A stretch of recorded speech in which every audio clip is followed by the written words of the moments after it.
Ahí sí. Dale. Bueno, bienvenidos entonces a este nuevo ciclo de encuentros de los seminarios del Instituto. Simplemente contarles que esto es una iniciativa de la Comisión de Instituto de retomar los seminarios después de un tiempo.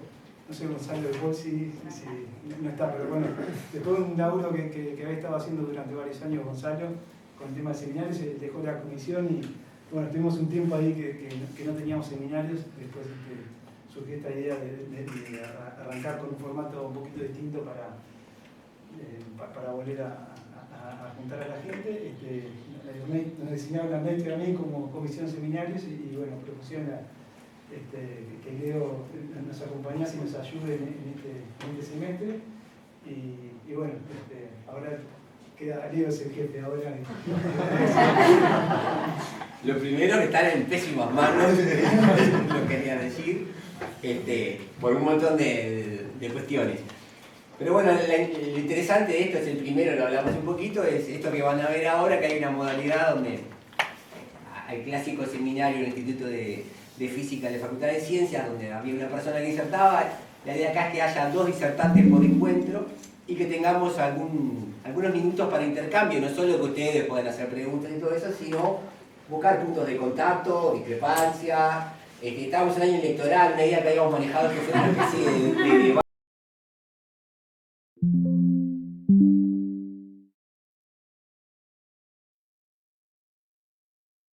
Y otro le va a retrucar las cosas que dijo y en el debate vieron que la política siempre trata de prevalecer el que tiene más razón. Y la verdad que nos gustaba más esto de encuentros donde el intercambio fuera fructífero. Así que no robemos más tiempo, las felicito a las dos porque toda esta gente no está acá ni por Ernesto, ni por Miguel, ni por mí, sino por lo que ustedes van a decir.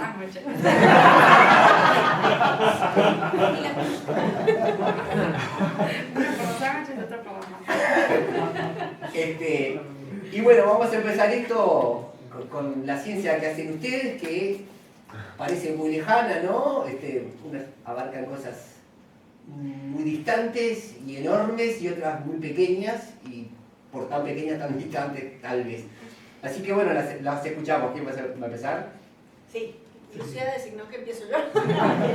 Hicimos un acuerdo en el que nos pareció que vamos a mejor así. Quedamos de acuerdo. Muchas gracias por venir. Ya falta poco para los sanguchitos. Bueno, a ver. Yo le puse este título como para tratar de apelar a los colegas del Instituto, brechas y su estructura de corrientes estelares como indicadores de interacción con halos de materia oscura, pero en realidad siguiendo la mejor estructura del título de Lucía, tendría que ser algo así como corrientes torcidas para detectar materia invisible, ¿no? Con su título.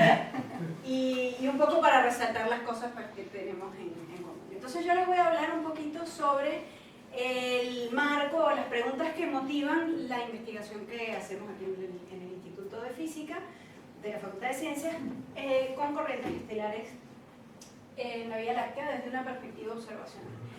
Entonces, como el auditorio es bastante amplio, voy a hacer un muy breve paneo sobre cuál es el entorno, el vecindario en el cual se encuentra la Vía Láctea, la galaxia es el Sol.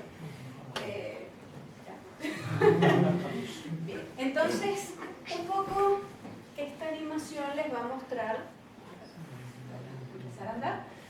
Esta sería nuestra galaxia si la pudiéramos ver desde fuera. Ella está en el grupo local y está rodeada de toda una serie de galaxias satélites. Las dos más prominentes, más masivas, son la nube grande y la nube pequeña de Magallanes, y está rodeada de un montón de otras satélites. Aquí solo se muestran las 10-12 más masivas que se conocen desde la época de las placas fotográficas en los años 70 y 80, pero hoy en día hemos descubierto decenas más en los últimos 25 años y se conocen del orden de 70 satélites que están orbitando a nuestra galaxia, famosa por ser, bueno, la galaxia huésped del Sol y de todos nosotros, pero bueno, una galaxia de disco que está inmersa en una componente estelar muy tenue que se llama halo. No está representada en este tipo de esquema, nunca está representado porque contiene solamente el 1% de la materia estelar, de las estrellas.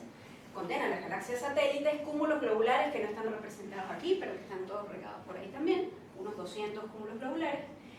Pero en el halo también es donde encontramos la componente gravitatoria más importante, donde está contenida la mayor parte de la masa gravitatoria de la galaxia, que es la que detectamos por sus efectos dinámicos sobre las otras componentes galácticas y que es compuesta por la materia oscura. Entonces, para que se hagan una idea, la masa total estelar de la Vía Láctea es del orden de 10 a la 11 masas solares, y la masa gravitatoria de la Vía Láctea, que detectamos por su efecto en las curvas de rotación de la galaxia, algunos de los efectos que voy a mencionar ahora, la materia oscura es más o menos, estimamos, del orden de 1 o 2 veces por 10 a la 12, o sea que es un factor de 10 a 20 veces mayor que toda la materia bariónica de la Vía Láctea, de nuestra galaxia. Y eso es más o menos así en todas las galaxias, incluso cada una de estas pequeñas galaxias satélites tiene su propio halo de materia oscura que supera por mucho a la cantidad de materia visible que tiene. Entonces, lo otro que tenemos en el halo es esto de las corrientes estelares, que va a ser el tema del que voy a hablar ahora muy brevemente. Y las corrientes estelares se producen porque, bueno, estos sistemas no son sólidos donde todas las estrellas están amarradas, sino que al estar orbitando las galaxias satélites o los cúmulos estelares dentro de una galaxia huésped que es mucho más masiva, las estrellas se ven arrancadas de esas pequeñas galaxias satélites por efectos de las fuerzas de marea que ejerce, en este caso, la Vía Láctea sobre ellas. Y entonces pasa que, bueno, esas fuerzas de marea arrancan tanto materia oscura como estrellas. Esto que voy a lanzar aquí es una animación que les muestra cómo se produce la corriente estelar de, la corriente estelar de una galaxia satélite. Esto es lo que le pasa a las estrellas y esto sería densidad de materia oscura. Entonces las estrellas se ven desperdigadas a lo largo de una cosa que también a veces se conoce como colas de marea, justamente por su origen dinámico. Entonces, este tipo de cosas han sido observadas en la Vía Láctea. Hoy en día conocemos de casi 150, más de 100 con toda seguridad. Y también han sido observadas en los últimos 15 años o así en galaxias externas. Estos son ejemplos reales de imágenes de 2 galaxias externas en las que hay corrientes estelares o otro tipo de estos de fenómenos como restos de este proceso de acreción observados en galaxias fuera del grupo local. Cecilia, disculpa, ¿qué escala de tiempo estamos hablando? No veo de acá. Perdón, no, creo que no, la escala de tiempo. Sí. Esto ocurre en el orden de cientos de millones de años. Sí. Puede ser gigaños, o sea, miles de millones de años incluso, pero para que se forme, desde que se acreta un sistema y empiezas a tener como este pedacito que ya empieza a ser detectable, ahí, en el tiempo. Pueden ser 300, 500, 1000 millones de años, algo así. Y entonces esto en el contexto de la representación que vieron antes, esto sería una representación de la Vía Láctea, una foto de otra galaxia, pero menos parecida. No podemos sacar un selfie de la Vía Láctea, así que usamos otras galaxias para esto. Las estrellitas representan cúmulos globulares, que también son progenitores de colas de marea, de corrientes estelares, y los cuadraditos, los cubitos, representan algunas galaxias de las galaxias satélites conocidas, y estas como tiras de estrellas que están viendo son corrientes estelares reales, de verdad, conocidas en la Vía Láctea. De hecho, no son todas, son algunas. Más o menos, esta sería la posición del Sol, que está a mitad de camino entre el centro galáctico y el borde exterior de la galaxia. Esta concentración de las corrientes estelares alrededor del Sol es netamente un sesgo observacional, eso no es real. Es que cuanto más cerca están las cosas, pues más podemos medir y es más fácil de detectar este tipo de estructuras que son muy tenues en nuestra galaxia. Para que se hagan una idea, la corriente estelar, de hecho aquí no sale, la más brillante conocida, la de Sagitario, tiene del orden de, no sé, decenas de miles de estrellas. El halo tiene del orden de 10 a la 9 estrellas. Entonces, estamos hablando de agujas en un pajar, porque esa es la más masiva de todas. Estas pueden tener, con suerte, 500 o unos pocos miles de estrellas en estas detecciones de corrientes estelares conocidas. Bien, entonces, además de porque son bonitas, porque ¿quién se va a resistir a poner animaciones de cómo se forma una corriente estelar? ¿Por qué estudiar corrientes estelares? Entonces, bueno, una de las cosas, de las ideas más importantes es que las estrellas en las colas de marea, en las colas de una corriente, se distribuyen aproximadamente a lo largo de la órbita del progenitor. Y aquí hay un asterisco del que me pueden preguntar más después. Aproximadamente, a lo largo de la órbita del progenitor. Esto es un ejemplo, la corriente estelar de PAL 5, que es después de Sagitario la segunda más famosa, es un cúmulo globular que tiene las estrellas ahí, es de foto. Los isocontornos representan densidad de estrellas y las líneas de diferente tipo, pues distintos ajustes de la órbita de ese cúmulo globular que tratan de explicar la producción de esa corriente estelar. Entonces, a través del ajuste de órbita, se puede tratar de inferir características del potencial de la galaxia huésped en la que se forma la corriente, como la masa total encerrada por la órbita, la forma de ese potencial y, bueno, su distribución de masa, que es no solo la simetría, sino cómo está distribuida la masa en ese potencial. La razón por la que esto se puede hacer, si me saliera lo que quiero que salga, es porque, bueno, la forma del potencial determina, pues, propiedades de cómo va a ser la corriente. Imagínense en el caso más sencillo en el que el halo tiene simetría esférica, es decir, el potencial gravitatorio de la materia oscura tiene simetría esférica.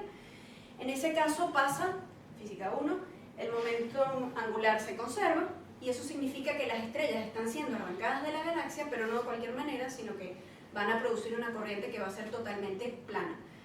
Puede tener todas las vueltas que ustedes quieran, pero va a ser completamente plana. Esto sería un ejemplo.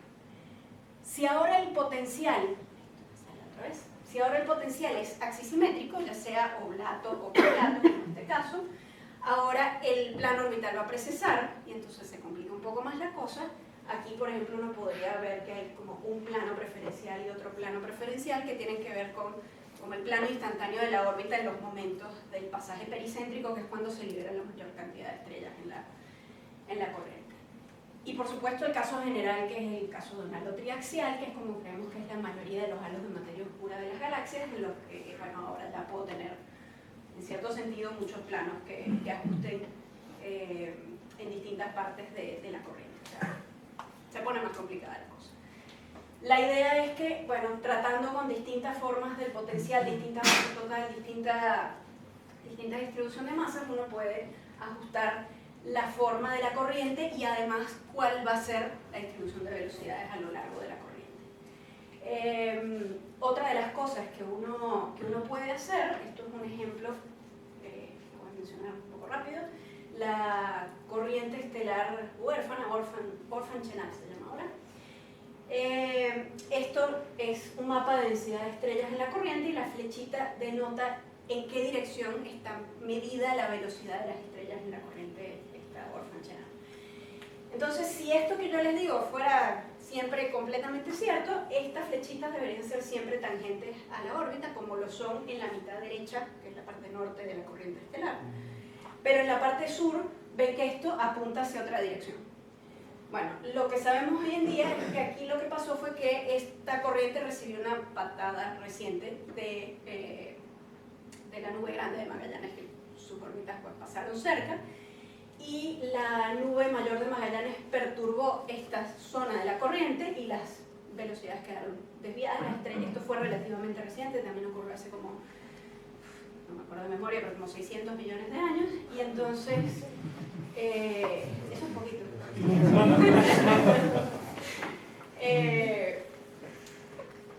Orden de magnitud, la edad del universo son 13.5 gigaños o 13.000 millones de años. Eso fue reciente, y entonces, bueno, uno puede constreñir, de hecho fue lo que hicieron estos autores en este trabajo, la masa de la nube de Magallanes requerida para poder generar una perturbación de este tamaño. Hay toda una discusión de larga data con estimar bien la masa de la nube grande de Magallanes, que, bueno, llevaba incertidumbres de hasta un factor de 2 o 4, y con esta observación, bueno, se logró favorecer los modelos relativamente más masivos de la masa de la nube grande de Magallanes, que tiene como 1/10 de la masa de la Vía Láctea, masa total gravitatoria. Entonces, eso un poco da una idea de lo que se puede hacer para inferir propiedades de la estructura global de la materia oscura en nuestra galaxia, que es donde podemos hacer todos estos estudios de manera mucho más detallada, porque se tiene información 6D de algunas de las corrientes, no todas, pero se puede tener información de posición y velocidad completa, cosa que en otras galaxias no se puede hacer. Ahora, a nivel de la subestructura, bueno, si ahora ya no pensamos en el halo de materia oscura como un potencial, que es un concepto inherentemente continuo, suave, sino más bien que el potencial tenga una componente suave y tenga una componente de subhalos, como de brumoso, cosa que sabemos que es así porque están las galaxias satélites que tienen sus propios subhalos de materia oscura, y no sabemos, y es ahí donde hablamos, no sabemos bien cuál es la capacidad que tiene la materia oscura para colapsar y formar halos, si eso tiene un límite inferior para el cual, a partir del cual ya no se forman halos de materia oscura. Muchos de estos halos presumiblemente no tengan estrellas, así que solo podemos inferir sus propiedades o incluso su propia existencia a través de los efectos dinámicos que tengan sobre cosas. Entonces, lo que ocurre es que si estas corrientes estelares están constantemente siendo perturbadas por, ahora ya no una nube grande de Magallanes, sino halos mucho más pequeños, se pueden producir efectos, tal vez menos conspicuos, en otro orden, que el de la corriente de Dorfman, pero muy espectaculares también, como este también es el caso, no es el único, pero es el más icónico, de brechas observadas en corrientes estelares. Esto es la corriente estelar de GD1, en la que, pongan los ojos así, lo van a ver mejor, hay dos brechas que son estas que están aquí, que también las pueden ver en este otro gráfico, zonas de menor densidad de estrellas. Luego hablamos todo lo que quieran sobre sesgos observacionales, pero esto es medir densidad y saber que no te están faltando estrellas por otra razón que no sea tan interesante. Es súper complicado, pero en este caso esto es esta detección es muy robusta. Y bueno, tratando de entender y de simular qué le tienes que lanzar a esta corriente para producir brechas así, bueno, los autores más o menos infieren que necesitas algo como del orden de 5 por 10 a la 6 millones, por 10 a la 6 masas solares, 5 millones de masas solares, un subhalo de esa masa para generar este tipo de brechas que además tengan un perfil de velocidad, porque ahora ya esto se puede estudiar también a nivel de la cinemática, que tengan un perfil de velocidad como el que se observa. Estos son cosas muy recientes, se detectó apenas en 2018 con datos del satélite Gaia, del que seguro me han oído hablar. La idea es que esto es como el inicio de toda una rama que lo que va a intentar, esto se ha desarrollado mucho más a nivel teórico, que se basa en el estudio estadístico de este tipo de perturbaciones como las brechas o también el estudio de la dispersión de velocidades en estas corrientes, porque si las estás todo el tiempo bombardeando con su halo, pues vas a tener una dispersión de velocidad mayor que la que le correspondería simplemente por el progenitor que tuvo. Y entonces eso en principio podría permitir poner más restricciones sobre los modelos de materia oscura, que en particular es importante estudiarlos a esta escala porque difieren, donde tienen mayores diferencias, es justamente en las predicciones de las masas de halos del orden de galaxias de este tamaño, del orden de las masas de las galaxias satélites o menores. Esto es como una función de masa de halos de materia oscura para distintos modelos, bueno, materia oscura fría y como distintas versiones de materia oscura tibia. Y lo que están viendo aquí es predicho por la teoría cuántos halos de materia oscura hay para una cierta masa. Y este número ustedes no lo ven, pero es 10 a la 7 masas solares y esto es 10 a la 10. O sea que la masa total de la Vía Láctea está 2 para acá. Entonces, en el rango de alta masa, como de la Vía Láctea o incluso de las nubes Magallanes para arriba, no hay diferencia entre esos distintos modelos, pero ya cuando uno empieza a estudiar las predicciones de estos modelos son distintas para masas del orden de las galaxias satélites o menores. Bien, nosotros aquí no hacemos cosas de dinámica, pero todo esto son razones por las cuales es interesante estudiar, encontrar y caracterizar bien las corrientes estelares. Lo que concretamente hacemos aquí en el Departamento de Astronomía es, bueno, estudiarlas desde una perspectiva observacional. Bruno, que está por allá, está estudiando un tipo de estrellas especial que se llaman RR-Lyras, que son muy buenos medidores de distancia para poder medir de manera mucho más precisa la distancia a muchas de estas corrientes estelares que conocemos hoy. Eso es parte de su tesis de maestría. Y yo trabajo en este tema de las corrientes estelares, he trabajado en cosas como métodos de detección de las corrientes y ahorita llevo una biblioteca de la información de las corrientes estelares conocidas en la Vía Láctea. Este es el mapa más reciente, actualizado hace menos de un mes. Ya pasó de la versión anterior a esta, pasó de 100 corrientes a 140, o sea que háganse la idea. Ya entramos desde hace un par de años en la fase de crecimiento exponencial, así que no sé por cuánto tiempo voy a poder hacer esto. Bueno, esto es una mezcla, una representación de todas las corrientes que conocemos. Aquí están las dos nubes de Magallanes y el plano de la galaxia. Y la idea de tener esto compilado de una manera uniforme en una biblioteca así es que esto lo utilicemos para trabajos como el de Bruno y otros que estamos desarrollando de caracterización automatizada y sistemática de las distintas corrientes conocidas. Para poder luego hacer todo lo otro, pues se necesitan muestras con mucha homogeneidad estadística. Entonces, el tiempo y voy a llegar hasta aquí. Y ahora, muchas gracias y muchas gracias.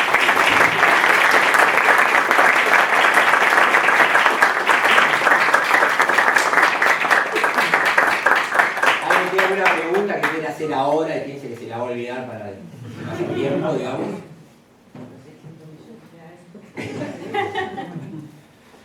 No, yo te voy a preguntar, ¿qué son los colores? Los colores son que se vean distintas, es una etiqueta simplemente. ¿No es una velocidad o algo por el estilo? En este mapa no, tenemos otros en los que es la velocidad o por ejemplo la perturbación, porque con este censo y la información que ya tenemos, uno puede hacer un mapa parecido, pero es como de ese tipo de desalineación que les contaba de la corriente esa Orphan, y entonces en ese caso sí tiene, el color sí tiene significado, este mapa, por ejemplo.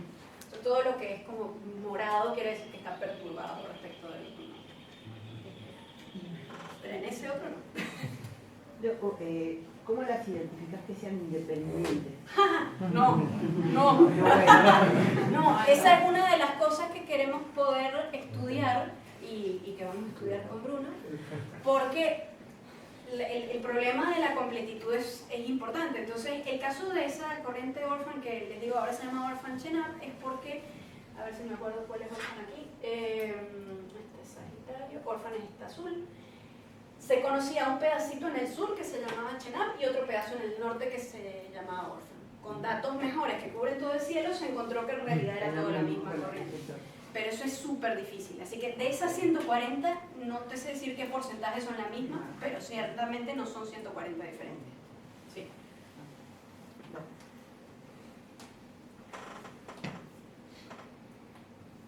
Bueno, aplausos entonces.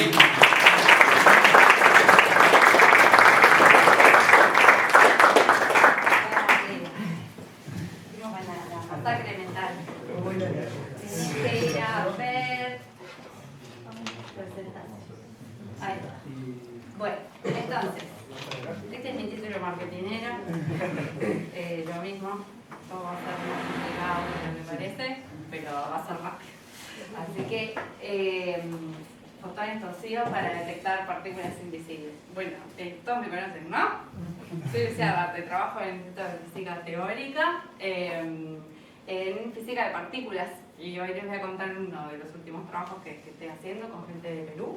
Pero para eso, para no tardar mucho en introducir la cosa, me voy a animar a mostrarles un producto que hice de un proyecto anterior en el que habla de la vida de los neutrinos. ¿Está? Así que se los voy a mostrar, porque llegó la hora. ¿Qué es un neutrino? El neutrino es una partícula elemental que se produce en todos los fenómenos radiactivos, en las estrellas, en la atmósfera o en los reactores nucleares. Son la segunda partícula que más abunda en el universo después de las partículas de luz. Prácticamente no interactúan con el resto de la materia, por lo que pueden atravesar kilómetros de material casi a la velocidad de la luz sin interactuar ni frenarse. Cada segundo, miles de millones de neutrinos nos atraviesan. No tienen carga eléctrica y solo tienen interacciones débiles, que son las que se producen en la radioactividad, y gravitatorias. Hay de 3 tipos: los que interactúan con los electrones, con los muones y con los taus, que son partículas elementales muy parecidas a los electrones. ¿Cómo se detectan? Los neutrinos se pueden detectar cuando, muy raramente, interactúan con los electrones de los átomos de la materia. No se ven, pero cuando chocan con un electrón, este sale disparado emitiendo un tipo de luz que se puede detectar. En muy raras ocasiones es posible atrapar a un neutrino, conocer su energía y saber de dónde vino. Cuando se descubrió la radioactividad, se vio que en algunas reacciones nucleares faltaba energía. Se pensó que se la podría estar llevando alguna partícula sin carga eléctrica y muy difícil de detectar. Se los llamó neutrinos, que quiere decir pequeña partícula neutra, y se pensaba que no tenían masa. Al construir reactores nucleares potentes, se pudieron descubrir experimentalmente los neutrinos que se producían. Se aprendió a calcular la cantidad que se genera en el Sol y en la atmósfera. Sin embargo, se encontraban menos de los que debían aparecer. Años después, se entendió que los que interactúan con los electrones se convertían al viajar en neutrinos del muón y del tau, y por eso no se podían medir. Este intercambio solo puede pasar si los neutrinos tienen masa. Como es millones de veces menor que la masa de los propios electrones, es muy difícil de medir y todavía no se sabe su valor exacto ni por qué es tanto más chica que la del resto de las partículas elementales. Esto se puede explicar si fueran del tipo de Majorana. Así se llaman las partículas de materia que son su propia antipartícula. Los neutrinos podrían serlo porque su carga eléctrica es cero. Serían las únicas partículas de materia con esta propiedad, lo que los hace aún más raros e interesantes. Si fueran sus antipartículas, las teorías predicen que tendrían otros compañeros, los neutrinos de Majorana pesados. Estos nuevos neutrinos, que tendrían masas mucho más grandes y que todavía no se han descubierto, podrían tener otra clase de interacciones con la materia conocida, las llamadas interacciones efectivas. En el proyecto estudiamos cómo descubrir si los neutrinos son del tipo de Majorana y qué interacciones tienen, haciendo simulaciones de los experimentos de colisiones de partículas, como el LHC, en la computadora, y proponiendo qué medir para descubrir sus posibles interacciones efectivas. Si se producen, cuánto y para dónde se desplazan antes de ser detectados. Así podemos distinguir entre diferentes interacciones efectivas y entender cómo se generan sus masas. Esta investigación es importante porque aporta nuevas maneras de contestar a una pregunta de física fundamental: ¿cuál es la naturaleza de los neutrinos y qué tipos de interacciones podrían tener? Además, nos permite generar la capacidad de investigar y formar especialistas en estos temas desde Uruguay.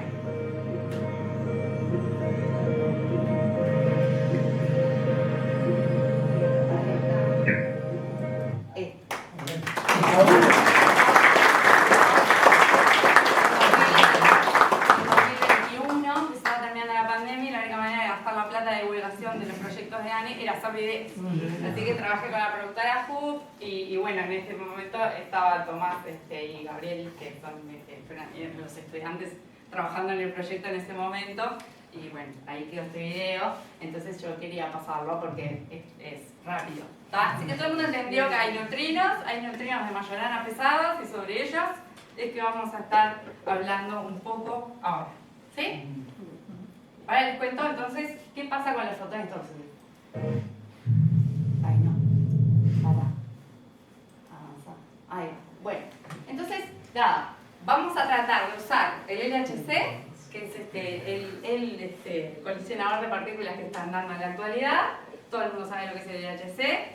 Seguimos. Entonces, bueno, pero es esa máquina que choca protones, y cuando se chocan los protones se convierten en otras cosas, y que lo que nos va a interesar es, primero, que nos gustaría detectar a los neutrinos de Majorana pesados, que por ahora son estos gorditos con nenes negras, y son neutrinos, así que no tienen carga eléctrica tampoco, son pesados, pero no tanto, y en particular no se ven en los detectores del LHC. Entonces les puse acá un dibujito del detector Atlas, que es el detector para el que estamos estudiando los datos ahora. Esto es Atlas, estas son 2 personas.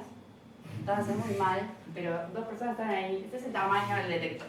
El detector tiene muchas partes y en cada parte se van a poder recoger los efectos de la interacción de las partículas que se producen al chocarse los protones con las distintas capas del detector que detectan distintas partículas, ¿no? Porque las partículas cada una se interactúan con distintas regiones de ese detector, dejando trazas que son diferentes. Entonces, el detector tiene una parte central, que es esto que está acá, que es muy chiquitito, es una cosa que es del tamaño de esta mesa, que es el tracker, que permite ver las partículas cargadas que dejan una marca, por ejemplo los muones dejan una pequeña marquita, los protones cuando pasan por ahí también, los electrones también. Para eso es que hay un campo magnético que los tuerce, entonces te permite hallar qué valor tiene la carga eléctrica, si tienen esas partículas. Y después va viendo distintas zonas, pero el que nos va a importar hoy es el calorímetro electromagnético, porque es la parte del detector que mide la energía que depositan los fotones y los electrones. ¿Tá? Después viene otra parte del calorímetro, que es el calorímetro hadrónico, que es donde dejan sus marcas los protones y los neutrones y todos los piones y todas las otras cosas que se pueden crear. Después están el espectrómetro de muones, que es la última capa, que está como a esta altura ya, ¿no? del detector, que es donde dejan las marcas los muones. Y los neutrinos, como no interactúan con nada, realmente siguen de largo. Cualquier cosa que se llama neutrino no se va a ver en un colisionador de partículas, un detector de colisionador de partículas. Entonces te dirán, ¿por qué estás trabajando en eso? ¿No? Si hay experimentos que sirven para mirar neutrinos. Y bueno, pero porque acá hay un montón de software disponible para simular lo que pasa en los colisionadores, que está disponible por el CERN. Entonces, en un momento se me ocurrió, cuando había terminado el doctorado, y dije, bueno, quiero aprender a usar este software porque es libre y voy a simular cosas que pasan en un colisionador como el LHC y otros. Y bueno, a ver si sirven para detectar neutrinos, ¿está? Y entonces una cosa que puede pasar es que uno piense, bueno, yo tengo mi neutrino y si mi neutrino tiene interacciones raras, se puede convertir en otras partículas que sí sean visibles. ¿Tá? Y hoy vamos a hablar de neutrinos que se pueden convertir en fotones, que pueden decaer produciendo fotones. Ustedes me dirán, ¿cómo interactúa un neutrino con un fotón? ¿No? Si no tiene ni carga eléctrica el pobre neutrino. Y bueno, esa cosa se llama el momento magnético del neutrino. Puede tener un twist ahí, una cosa más bien del tipo magnético y no tanto por la carga eléctrica en sí, sino en la distribución rara que lo haga decaer produciendo fotones. Y entonces la puedo hacer, bueno, los fotones que dejan unas marcas acá en el calorímetro pueden venir, acá está la imagen ideal en la que todas las partículas se produjeron en el origen de la colisión, chocaron los protones y todas las partículas salen de ahí. Ahora, ¿qué pasa si alguna de estas volara un poco y después se convirtiera en un fotón? Ese fotón probablemente no se continuaría su dirección hacia el propio eje de la colisión. ¿Tá? Eso es de lo que le voy a llamar un fotón torcido. ¿Tá? Entonces, ¿qué onda? Hace tiempo ya que la gente se puso a pensar que, bueno, una partícula que no se detecta podía viajar un rato adentro del detector hasta alguna de las capas y soltar un fotón, por ejemplo, u otra partícula que se detectara. Y entonces hay varios tipos de señales de partículas que no se observan pero que se convierten en otras mientras están ahí adentro y entonces se las puede detectar por sus hijos, digamos. ¿Tá? Entonces, bueno, vamos a hablar de eso. ¿Qué hacen en Atlas? Este es un paper del 2022, le puse el número del archive nomás, pero está publicado, es un laburo que fue un laburo tremendo, hubo 3 tesis de doctorado para este trabajo. ¿Qué hacen los chiquilines estos? Agarran las capas del calorímetro electromagnético, que tiene unas capas, en particular usan 2, y pueden ver cuando pasa un fotón por la marquita que deja. Imagínense una cámara de píxeles, ¿no? No es tan así, pero sí, ¿no? Y pueden reconstruir la trayectoria del fotón y darse cuenta si viene del vértice primario de la colisión donde se chocaron los protones o si viene torcido. ¿Tá? Los tipos lo hacen. Reconstruyen la trayectoria y ven la distancia que hay entre la trayectoria del fotón reconstruida y el punto de donde debería haber venido y no vino. ¿Tá? Entonces, con esa cantidad, dicen, bueno, muy bien, agarre cuento la cantidad de fotones torcidos que aparecen en ciertas condiciones. Ciertas condiciones es un laburo infinito, pero digamos que lo que encontramos nosotros, había un paper de 2014 que era anterior a que fue como cuando tuvieron la primera idea, yo estaba haciendo el doctorado, dije qué lindo los fotones torcidos, y después cuando fui más grande pudimos hacer este trabajo, ¿no? Pero bueno, los tipos cuentan cuántos fotones se tuercen, y no, es raro que los fotones se tuerzan. O sea, tienen que venir realmente de alguna partícula extraña que no se detecta y que aparecen de repente torcidos. Entonces, cuentan, por ejemplo, en este experimento, cuentan cuántos fotones aparecen torcidos más de 300 milímetros respecto al punto de donde deberían estar viniendo, y también miden cuántos se retardan, porque no es lo mismo que se hayan producido en el momento de la primera colisión a que se hayan producido después. Entonces, además de torcidos, están atrasados. ¿Tá? Entonces dicen, bueno, ¿cuántos fotones, cuántas veces pasa que aparece un fotón torcido y retrasado, y cuántas veces pasa que hay más de dos? Tal. Y bueno, la cuestión es que aparecen 4 veces en todos sus experimentos. Miles de datos tienen 4 fotones lo suficientemente torcidos para que sea raro. Es posta esto. Cuentan 4. Hay millones, pero hay 4 torcidos lo suficiente. Esos 4 te permiten decir, bueno, que no hay muchos, ¿no? Entonces, ¿qué hicieron en este paper? Los tipos interpretan esa medida de que hay 4 fotones torcidos y dicen, bueno, si las teorías de partículas raras, con partículas raras que viajan, predicen que tendría que haber muchos más fotones torcidos, entonces yo puedo poner cota con el valor de esas teorías. Esas teorías no valen mucho, o los parámetros de esas teorías tienen que ser lo suficientemente chicos como para no pasarse de 4 fotones, que son los que se detectaron torcidos. ¿Está bien? Eso es un análisis estadístico que permite poner límites a los valores de los parámetros de tu teoría en base a una observación. ¿Qué hicieron ellos? Bueno, en ese paper lo que hacían era interpretar en términos de que los protones chocaban, se producía un bosón de Higgs y un bosón Z. Ese bosón de Higgs decaía a 2 partículas supersimétricas y esas decaían a otra partícula supersimétrica y cada una alargaba un fotón. Bueno, entonces esos fotones estaban torcidos y lo que hacen los tipos es poner una restricción en los parámetros de la teoría supersimétrica, una de las miles que hay, ¿no? Y entonces ponen un límite de confianza del 95%, dependiendo del tiempo de vida de esta partícula, que es la que después suelta el fotón. No sé si ven esto acá, ¿no? Viene esta que vuela, se produce el Higgs, esta vuela y después viene el fotón torcido. Entonces, ponen un límite dependiendo de la vida que viva esta, que está acá, el tau es el tiempo de vida media, y dicen, bueno, la probabilidad, que es el branching ratio, la probabilidad de que el Higgs decaiga a estas 2 tiene que ser menor que tanto. Para cada valor de la vida media, poner una cota de ese tipo. Entonces acotan la probabilidad de que el Higgs decaiga a partículas supersimétricas raras y que estas decaigan a fotones. ¿Está? Yo lo vi esto y dije, pero, si acá cambio las partículas supersimétricas por los neutrinos y pongo mi cota, y ahí estoy. Entonces, bueno, nosotros estamos trabajando con un montón de teorías, un conjunto parametrizadas por un montón de parámetros, valga la redundancia, y entonces la pregunta es esa, ¿no? Los neutrinos pesados, ¿podrían estarse produciendo en el LHC? ¿Y podemos usar los datos de ese experimento de Atlas para cortar nuestros modelos? Entonces, bueno, sí. Lo que hacemos es testear las posibles interacciones efectivas y hay 2 preguntas, ¿no? Primero, tengo que aparecer el Higgs. Para poder usar esos datos, tengo que tener alguna interacción que me diga, bueno, el Higgs se puede convertir en 2 neutrinos mayorana pesados, ¿no? Eso depende de uno de los parámetros de la teoría. Esto que está acá es el ancho del caimiento del Higgs a 2 neutrinos pesados, que me dice la probabilidad de que decaiga. Y después, los neutrinos pesados, una vez que se produjeron, ¿pueden decaer a fotones y otros neutrinos que también sean invisibles y que se vayan y no los detecten?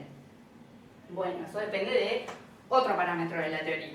Entonces, en el juego entre estos 2 parámetros, voy a poder usar los datos de Atlas, que fueron pensados para otra teoría supersimétrica, en términos de los parámetros de la teoría efectiva. Protón-protón, me da un Higgs, el Higgs se queda a 2 Ns, cada uno da un fotón y un neutrino.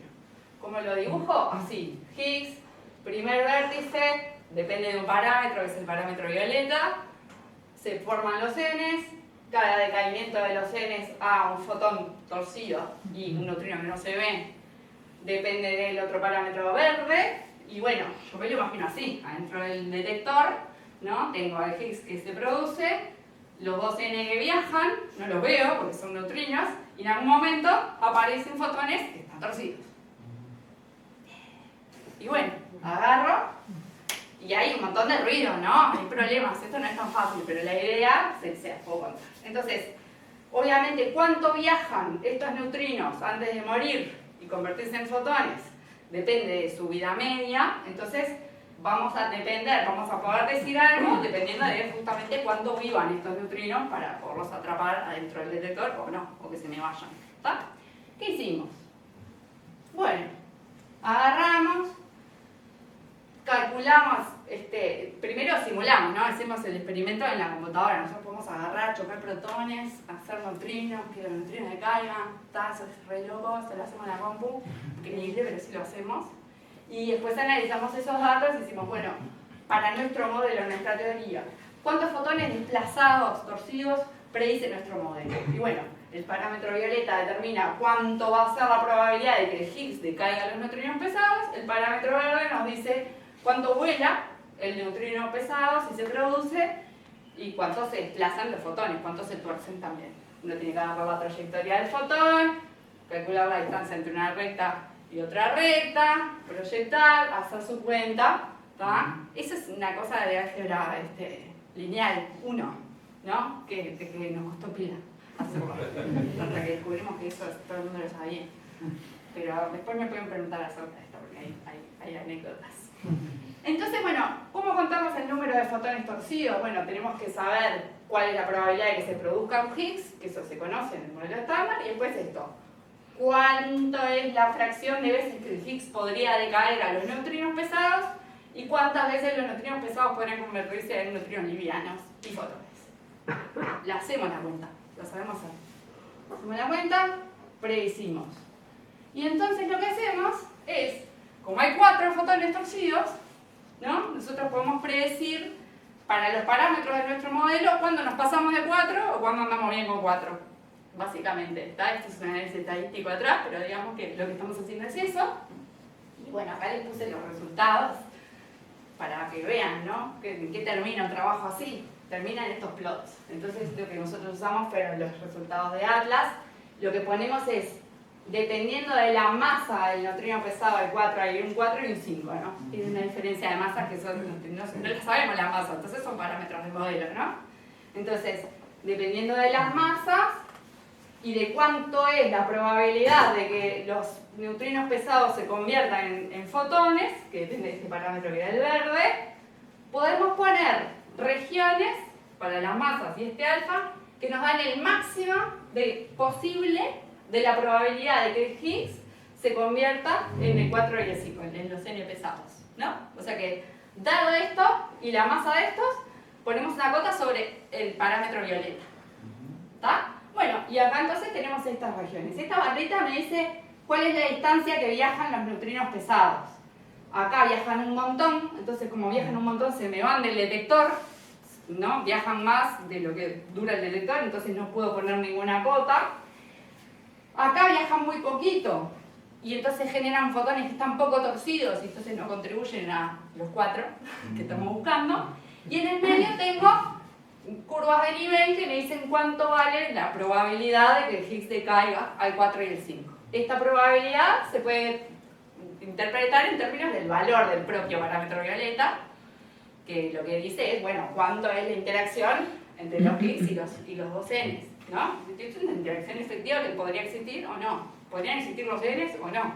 Pero bueno, lo que obtuvimos son realmente las primeras cotas experimentales, porque el experimento existe y acá interpretamos la medida del experimento en términos de nuestra teoría y tenemos cotas experimentales para los valores del acoplamiento Higgs-NN. Esto nadie lo había hecho. Bien. ¿Está? Bueno. Está. Hay cosas que ya se saben, por ejemplo, se sabe cuánto decaen los Higgs a cosas raras, es menos del 20%. Entonces esta curva gris dice, esto ya lo sabíamos, y de acá para adelante sí son verdaderas restricciones sobre este parámetro. Entonces, bueno, todo bien. Es como que a ustedes se les puede ocurrir algo, ¿no? ¿Qué se les ocurre? Porque tengo los datos, tengo los 4 fotones. Cualquier cosa que yo ponga acá que no sea detectable y que pueda convertirse en un fotón de alguna manera, puedo usar este resultado para interpretarla. ¿Para qué lo vamos a usar? ¿De qué estamos hablando? ¿A qué venimos? Vamos a resolver la materia oscura. ¿No? La materia oscura no se detecta, pero capaz que podría soltar algún fotón en algún punto. ¿No? Y bueno, vamos a darle. Eso es lo que estamos haciendo ahora. Entonces, les voy a contar sobre la idea, porque realmente estamos solo en la idea. Esto es un trabajo que estamos haciendo con Joel Jones, que con el que hicimos la otra investigación, y Bastián Sáez, que también es el chileno, el que realmente sabe dark matter. Y entonces encontramos, en realidad leyendo, porque estamos leyendo todos los papers que hay por el mundo, un paper de Bastián que que usaba unos modelos, una teoría en la que hay unas partículas que se llaman acciones o partículas tipo acción. Los que les suena, los que no, pero son unos escalares que son neutros, no tienen carga eléctrica, y podría pasar que el Higgs se convierta en dos acciones y a su vez estas acciones tuvieran un momento magnético, de alguna manera, son escalares, es muy raro, pero bueno, puede pasar, que se conviertan en fotones y otros fotones, los fotones oscuros.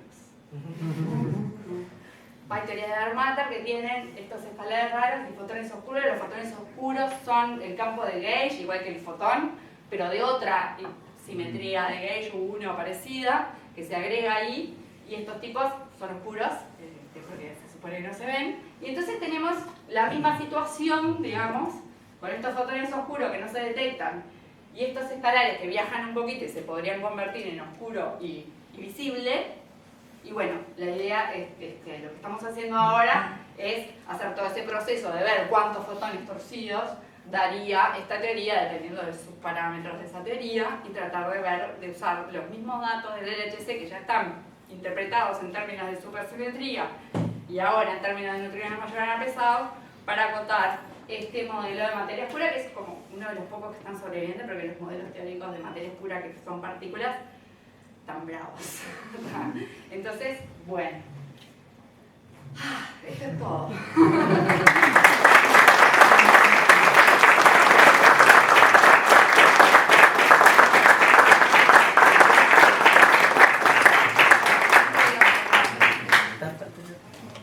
¿Alguna pregunta?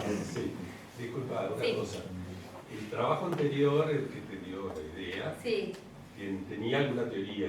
sí, que y una teoría de apostaría- supersimetría. Perdón, sí. que apostaría que no es igual que lo tuyo, si no, no se hubiesen metido ustedes a esto. ¿Cómo podríamos discriminar entre una y otra? No podemos discriminar entre una y otra.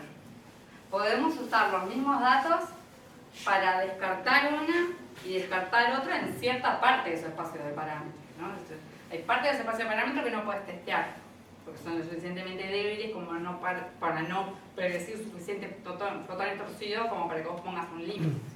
Pero después, vos sabés que hicieron el experimento y hubo 4. Con eso te tenés que manejar, pero podés interpretar ese 4 en términos de muchas teorías distintas. Y lo único que estás haciendo es acotar los valores de cada una de ellas. Es una pregunta estadística interesante, pero bueno, es eso, ¿no? ¿Cómo hago para usar el mismo resultado para comparar distintas teorías competitivas? Hay que hacerle la pregunta a los matemáticos. Tengo una pregunta. Sí. Más ¿Vuelvo? básica. Más básica desde mi lado. Sí, dale. Vos tenés Decime el- dónde para. No, anda una para adelante. ¿Cuál es el dibujo? Es igual. Este, ¿te gusta? Ah. Porque vos tenés el Higgs Sí. y ahí en este caso tenés neutrinos 4 y 5 con masas. Pero no es, son como ortogonales, o sea, no es una distribución de masas. ¿Cómo identificás esos dos caminos que abren? Esto es como un diagrama. Bueno, por eso. Esto es lo que yo me imagino que pasa. Pero es Pero- como una distribución de masas del neutrino Claro, pueden pesado. tener una masa cualquiera. Yo lo que voy a hacer, lo que necesito, o sea, tendría que hacer el análisis para muchísimos valores de las masas que no conozco, ¿no? Entonces uno agarra y dice, bueno, tomo un benchmark point, digo, tal valores de las masas que sé que todavía no están descartados. O sea, hay Que una tienen información, potencial de generar claro, el que tienen fotón. potencial de Torcido. generar el fotón, de no viajar tanto, ¿no? En particular eso, la masa también te depende de cuánto Por eso. viaja. Entonces, bueno, podemos medir masas que sean tales que la vida media de este neutrino le permita viajar solo hasta el calorímetro, porque si se me pasa el calorímetro no veo el fotón. Entonces tengo esa restricción, por eso es que en los plots de la restricción tienen que pasar dos cosas. Primero que tengo que llegar con cada uno a una masa que sea menor que sumadas, que me dé la masa de Higgs. La masa de Higgs son 125 gigaelectronvolt, entonces cada uno puede tener hasta 60. ¿No? El más pesado puede tener 60 y el otro menos, ¿no? Y así sucesivamente. Entonces puedo testear hasta ese valor. Primero porque vienen de un Higgs, yo digo que se creó y que cayó en ellos. Y después necesito que no viajen tanto. Entonces, claro, cuando tienen masas muy bajas y la probabilidad de caer en fotones también es baja, no los veo, se me vuelan. Cuando la probabilidad de caer en fotones es más alta, para masas bajas igual los puedo llegar a detectar. Y acá entonces tengo estos límites de justamente, que parte de los parámetros me dan. De que un neutrino te genere dos fotones torcidos. No en esta teoría, no. Ah. De que vengan del mismo neutrino, no. Que se generen. No, porque porque ese acoplamiento no existe a primer orden, ¿no? Es obvio que entonces es re cuántico en el fondo, así que puede haber muchos problemas ahí adentro, pero digamos que a primer orden no existe una interacción válida matemáticamente que me dé que un neutrino pesado pueda caer en dos fotones. No tenemos. Y esas son cosas que te dice la teoría, de las propiedades de simetría de la teoría, de cómo puede ser el Lagrangiano, qué cosas tienen que pasar. Que ahí hay mucha información también, porque yo les cuento el parámetro verde y el parámetro violeta, pero eso atrás viene de una teoría que es de la que no quería hablar hoy porque se complica, pero es a lo que yo realmente más me dedico, en lo que soy más experta es en cómo se hacen los términos de estos efectivos para ver qué les puede pasar a los neutrinos o no. Entonces decía hoy en el abstract de la charla era, ¿puede pasar o no? Y bueno, acá vemos cuánto no. Esto está bueno, o sea, lo que decimos es, bueno, estamos jodiendo la teoría. Estamos acotando. Los resultados de los los cuatro fotones torcidos, sí, ¿está bien establecido sólidamente? O sea, bueno, lo publicaron, demoraron un montón. Claro, pero ¿cómo al ser 4 de millones se puede establecer estadísticamente? Porque de esos millones, agarran y dicen, todo bien. Los que más o menos saben que vienen del primer punto, lo que es muy fácil porque miden la torcedura y es poca. Y después tienen este tema del timing, que eso tienen todo el tema de la electrónica, de cuándo llega a pegar la plaquita, ¿no? Y ahí correlacionan el timing con la torcedura y saben que para tal torcedura no puede haber menos de tal timing. Entonces ahí van haciendo toda una limpieza de los datos, que está muy zarpada, y además les van pidiendo otras propiedades para asegurarse. Estos fotones tienen que ser potentes, por ejemplo, tienen que tener mucha energía. Los de poca energía no valen. Después, también, por ejemplo, en realidad para producir el Higgs tiene que venir con otra partícula porque no se producen solos. Y entonces testean que la otra partícula esté, tiene que haber otro leptón ahí, entonces eso es una condición. Así que no solo tiene que aparecer, el Higgs tampoco se mide, entonces también es hipotético. ¿Cómo sabemos que hubo un Higgs? Bueno, porque hay otro leptón que hace el trigger, que es el que dice, sácame la foto porque apareció el leptón, que probablemente venga con un Higgs. Entonces, bueno, ahí empieza toda una serie de, se llaman cortes, uno va diciendo, bueno, tengo un montón de datos, pero voy sacando, y me quedo con 4, porque son los que cumplen todas las restricciones, porque son de los que podés asegurar arriba de cierta confianza que no se explican trivialmente porque no los ordenamientos, ¿no? Entonces está, en realidad es eso. Pero la estadística acá es lo más importante, o sea, cómo se hace realmente el análisis estadístico de estos datos para filtrar y quedarse con los que sí son realmente suficientemente raros. Igual 300 milímetros es así. El tracker es de este tamaño, o sea que esto es pila. O sea, torcerme en el eje esto es un montón. Después hay un problema que ellos no hacen un cálculo 3D. La cuenta que hacen en Atlas está mal. Eso lo descubrimos nosotros analizando el paper de ellos y ahora la van a cambiar. Porque le estaban errando. Porque nadie sabe la distancia de una recta a otra recta, ¿no? No es fácil. ¿En las simulaciones aparecen esos 4 fotones torcidos? Yo tengo muchos más. Bueno, ahí es de la estadística, claro. Sí, pero nos da bastante cerca. Por eso es que igual, eso, por ejemplo, la cota, sabemos que es 20% de probabilidad acá, ¿no? Después 8, después 2, acá se te producen un montón más de fotones torcidos. Creo que el primer valor al 0 a este se llega cuando nos dan 6. cuando nuestra teoría predice 6 es la primera línea, más o menos. Y cuando ya nos pasamos, digamos, 9, es tipo, no, eso es acá. Pero sí, les haces, produzco un montón y después lo voy cortando y va pasando lo mismo que al paper, o sea, voy teniendo, ¿no? Te dicen, te tapa tal, te quedan tantos, te tapa tal, te quedan menos, hasta que llegas a un número que es compatible. Entonces esa es tu región compatible con el dato de 4. Tengo una pregunta que seguramente está mal formulada, pero es... ¿Vos tenés esas partículas verdes? No son partículas bueno, verdes, ¿eh? El verde es... sí, ahí es cuando se hace la interacción. No tienen color, ¿viste? Porque son partículas. Cuando tenés el neutrino o tu partícula hipotética para el dark matter... El dark matter es el que te gusta más. Vamos a ponerte o sea, el dark matter. mi duda es si esa partícula en aislado debería caer en fotones también. O sea, o este decaimiento en fotones solo se te da cuando tenés este proceso de Higgs, tu partícula a fotones. Los ALPS, en la teoría de dark matter que tiene ALPS y que tiene dark photons, pueden hacer pila de cosas. En particular puede pasar lo contrario, que el dark photon sea el que viaja y no se ve y que te caiga en el ALP y el ALP sea el que se escapa. Las dos maneras de verlo pueden predecir dark matter, porque acá sería, la materia oscura sería el fotón oscuro y el ALP es el mediador, se llama el portal, en la jerga de dark matter, o puede ser que el portal sea el fotón oscuro y que el que termina siendo estable es el ALP. Pero eso, la verdad que yo ahí no soy experta como en estos modelos, pero tienen esas dos partículas y sabemos que podrías cambiar el rol de quién es quién en este proceso. Yo lo único que digo es, como los datos están procesados para que los fotones torcidos vengan de algo que lo produjo el Higgs, necesito que haya, o sea, necesito que se parezca lo suficiente el proceso que yo me estoy imaginando para poderlo interpretar en términos de los datos que ya están. Eso se llama recasting de datos, porque el LHC no da nada, ¿no? Pero todo lo que hicieron ellos lo analizaron para partículas supersimétricas. Ahora sabemos que les va mal las partículas supersimétricas, como modelos no están teniendo suerte. Pero los tipos hicieron todo el análisis para esas teorías que estaban de moda en los 90s, y fue por eso que hicieron el LHC así, y ahora hay que usar esos datos para algo, porque ¿no? Entonces estamos todo el mundo simulando cosas en otras teorías para poder reutilizar los análisis que ya se hicieron para las partículas supersimétricas. No sé si escapa, ¿de qué frecuencia son los 4 fotones?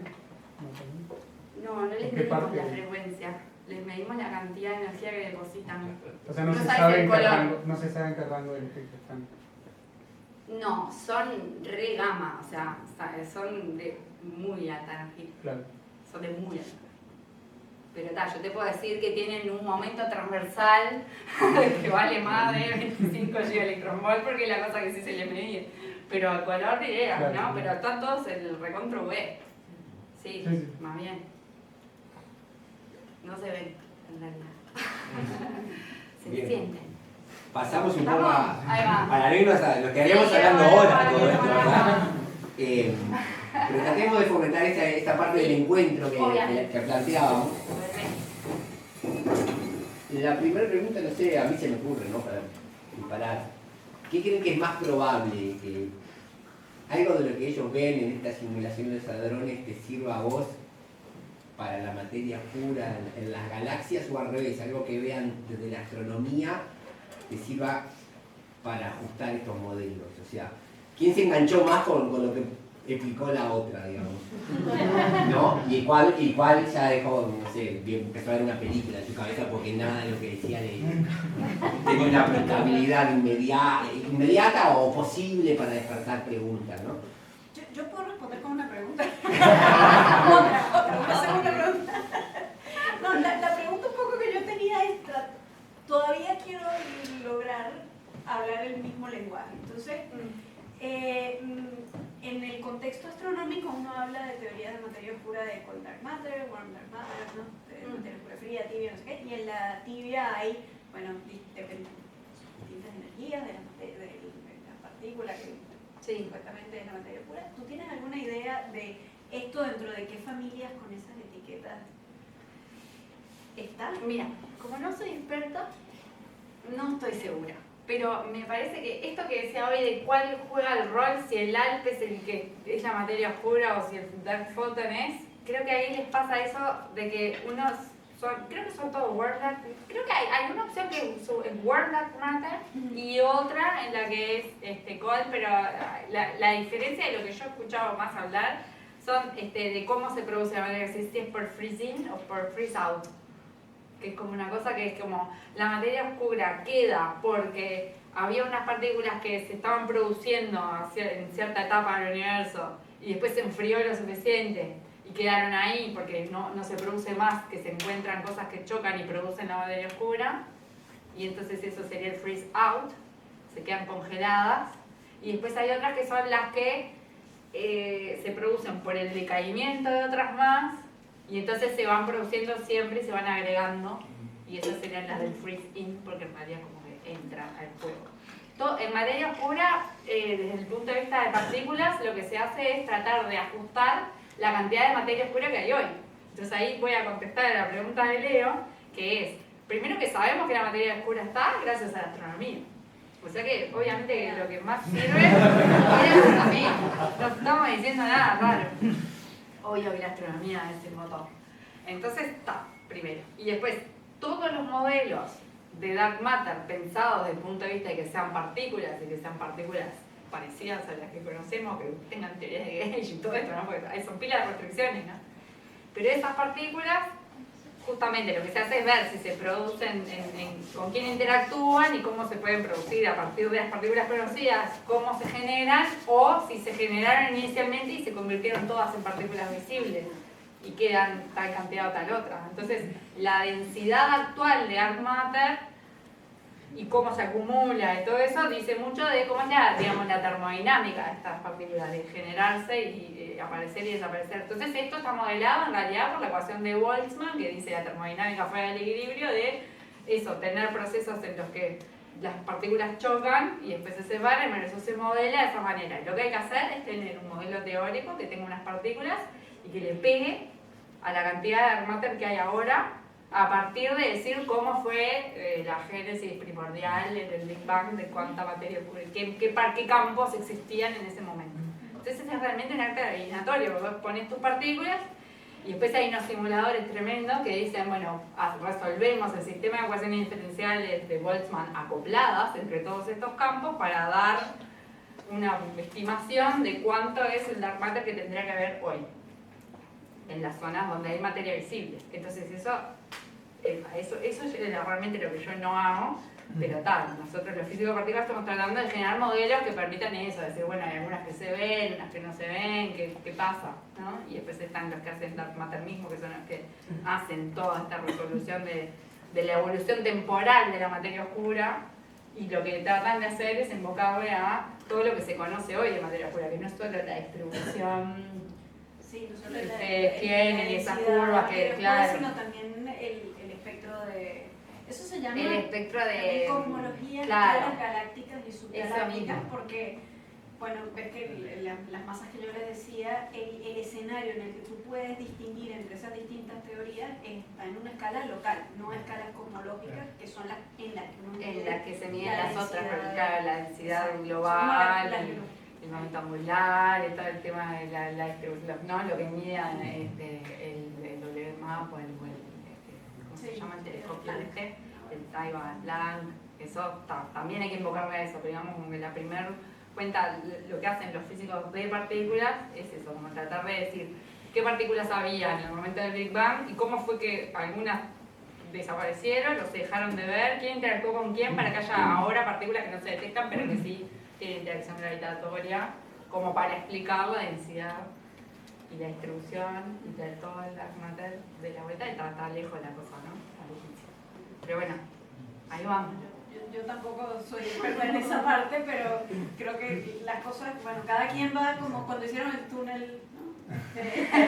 Uno por un lado, el otro por el otro lado, sí. Y esperamos que... Cuanta más información haya, bueno, más se puede restringir eso, pero modelos de Dark Matter hay un montón. Hay algunos que cumplen con las premisas teóricas de la simetría que tiene que haber, cómo son las teorías así matemáticas, y después, bueno, otras que... Y además, hay miles de experimentos que sí se están dedicando a medir la mater con más eficiencia que esta, ¿no? Esto es como un delirio de decir, bueno, ya está medido, está el LHC ahí, el LHC no está dando nada, vamos a rescatar al LHC. Que después de Higgs, que lo único que se descubrió, no se descubrió más nada. Entonces es como un montón de gente que iba a trabajar para el LHC está prendido, y bueno, vamos a sacarle jugo, porque si no, entonces hay un montón de... A medida que el LHC no descubre nada, además, todos los que trabajaban en otras teorías que ya están bastante descartadas, o agarran para el mater o agarran para el neutrino, porque son las preguntas que siguen estando vigentes, digamos, ¿no? De las que había hace 20 años cuando yo empecé a estudiar. Que hay muchas cosas que ya se descartaron. Y bueno, ahí estamos. Los que sabíamos de Collider, bueno, ahí estamos con el Collider. Te iba a decir, ¿tenés algún sentimiento de... algún sentimiento, digamos, a...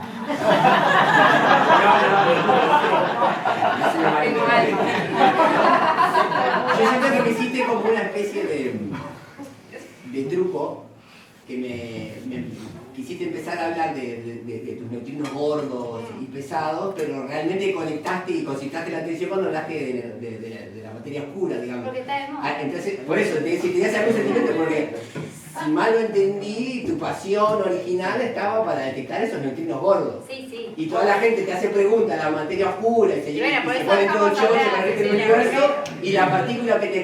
Por eso te decía, si te hace un sentimiento hacia esa partícula que no concita tanto la atención. ¿Pesada de Majorana? Lo adoro el neutrino pesado de Majorana. Pero siempre te pasa esto, que terminás hablando de materia oscura, por eso. No que termine ¿Cómo te hablando de sentís con materia eso? oscura, pero la gente es como que el neutrino per se, el problema de la masa de los neutrinos y por qué oscila y no sé qué, es como, bueno, está todo bien, pero igual están ahí los neutrinos, a nadie le parece como que, qué tarriante más saber esto.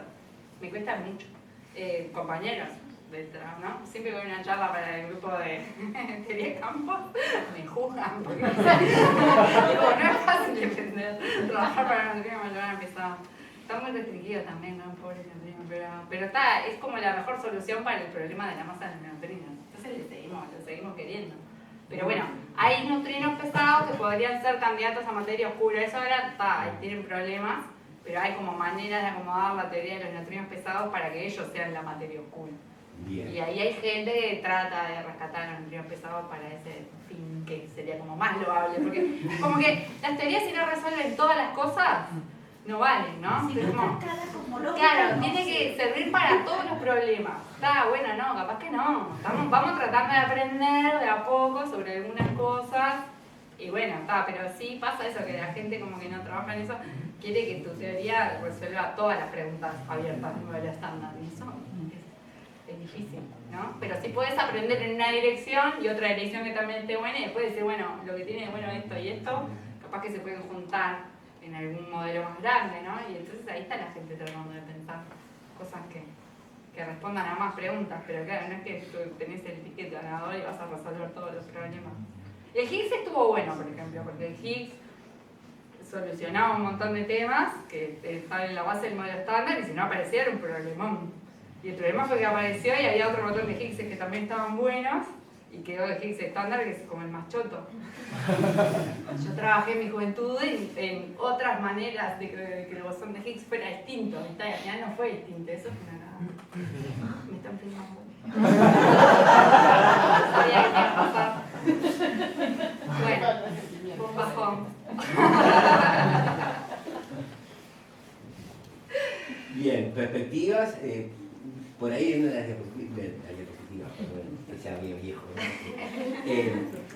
Hablabas de que querías detectar en estos streams de las galaxias los miembros ahora, querés empezar a mapear eso, ya te aburriste de mapear las corrientes estelares y ahora... No, lo que pasa es que, a ver, ahorita estamos en una etapa un poco de transición que se debe a la calidad y el tipo de datos que tenemos de la misión astrométrica Gaia y que nos ha permitido estudiar la cinemática y con eso hacer dinámica con corrientes estelares. Entonces pasamos de detectar las corrientes estelares de una manera que era muy artesanal y muy así uno a uno, caso por caso, a poder empezar a hacer búsquedas automatizadas de corrientes estelares, y ahora estamos más en la parte de empezar a entender las propiedades estadísticas de las corrientes estelares conocidas. Que claro, es difícil porque como que cada quien ha hecho las cosas como mejor se le ocurrió y la sola forma de reportar los resultados es un lote. Y entonces ahora estamos un poco en la parte de empezar a tratar de entender, de tratar de tener homogeneidad estadística en el estudio de las corrientes estelares. Por eso esto de lo que era como un primer paso para hacer la identificación de, como cuando son miembros, quiero decir, estrellas individuales en muchas corrientes estelares, eso se conoce, unas cuantas decenas de las que comenté, pero en, no sé, del orden de unas 50 como mínimo que se conocieron, que se encontraron antes de la misión Gaia, no tenemos, sino que sabemos que por esta zona, creemos, por esta zona del cielo pasa una corriente, hay muchas que ni siquiera están confirmadas porque no tenían confirmación con velocidades radiales. Entonces era como una detección que de repente no ha tenido seguimiento y entonces no se sabe qué tan robusto es. Entonces parte del problema con esos 100 y tantos tweets que les mostré es que no sabemos de esos cuántos son verdad. ¿No? ¿Cuántos, si tú vas y Pero igual replicas... está mejor que ella, me parece. Algunos son verdad. Algunos son verdad. Entonces, bueno, un poco la idea de esta colaboración, liderada por varias personas, es tratar de aplicar un método que sea homogéneo para identificar miembros de las corrientes estelares conocidas. Eso lo empezamos en un taller hace casi 2 años ya y bueno, o sea, la idea era que fuimos muchos expertos en distintas cosas, los expertos en dinámica, los expertos en la parte observacional, los expertos en la parte química, los expertos en tal, los que saben el modelo estadístico para hacer los perfiles de densidad y tal. Bueno, perfecto, nos sentamos aquí una semana y con eso empezamos a construir el pipeline y todo para que eso nos permita hacer la identificación sistemática de los miembros. Bien. Empezamos con 5 corrientes prototípicas, GD1, una de las que yo mostré, era una de ellas, para ver que las cosas funcionaran. Entonces, bueno, como que las 5 que son como características de distintos tipos de detección observacional. Entonces, corrientes muy cercanas, corrientes muy lejanas, corrientes para las que no se tiene información cinemática. Esas no las hemos logrado todavía redetectar. La conclusión principal es que lo que en algún momento pensamos que iba a ser simplemente poner un procedimiento en un for loop y correrlo así y que salga como salchichas, eso no va a pasar.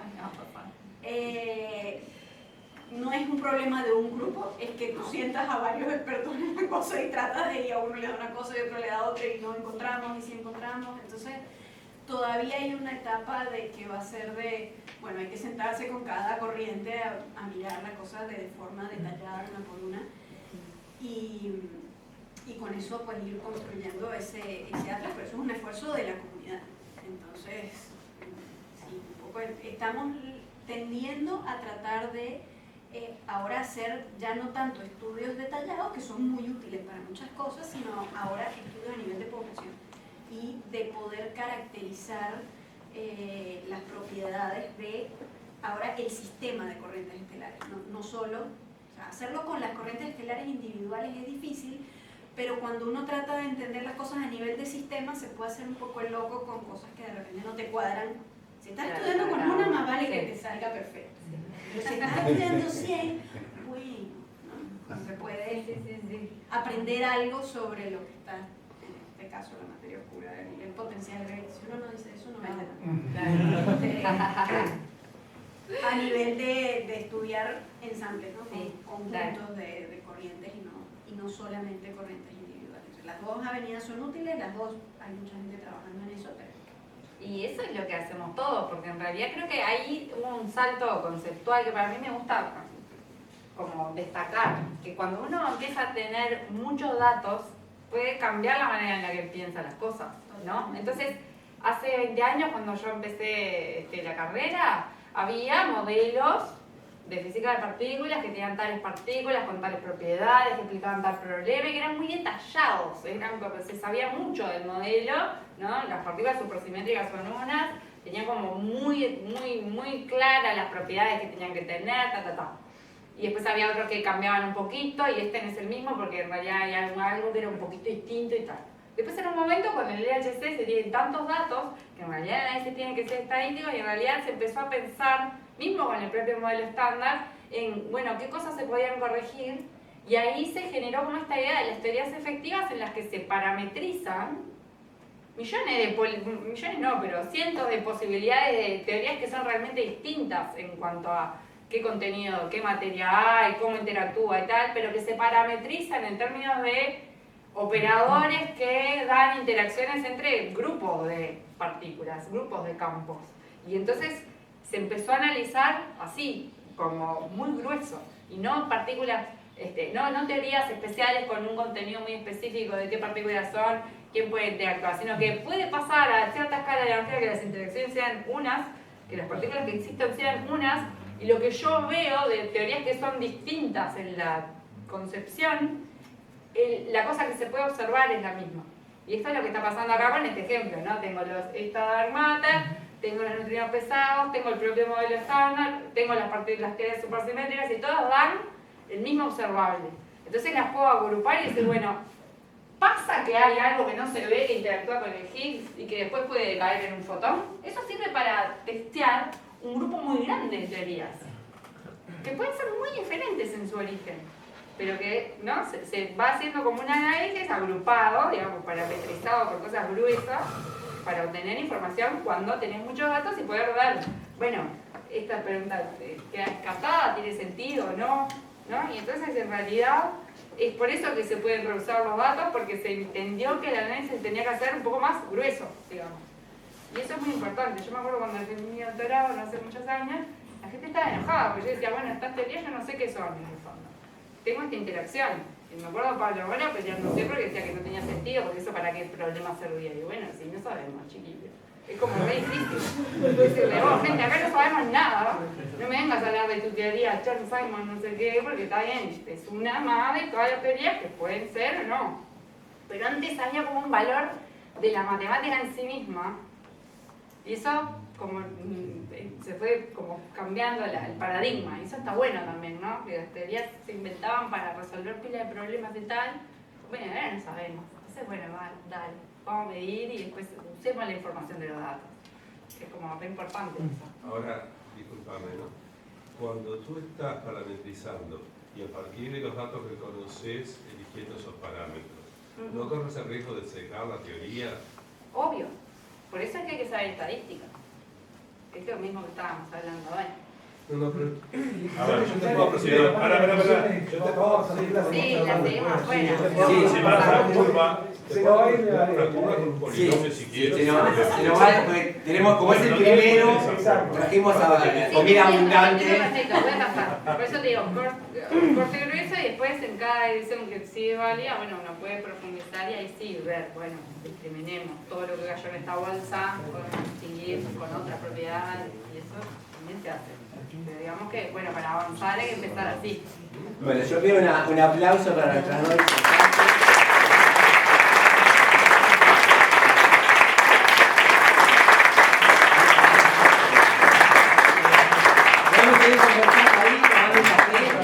El próximo encuentro es el 25 de septiembre, miércoles. Va a estar Carlos Legreira y Carolina Rabin, ¿no? Bueno, Rabin. No, Rabin, le puse Rabin.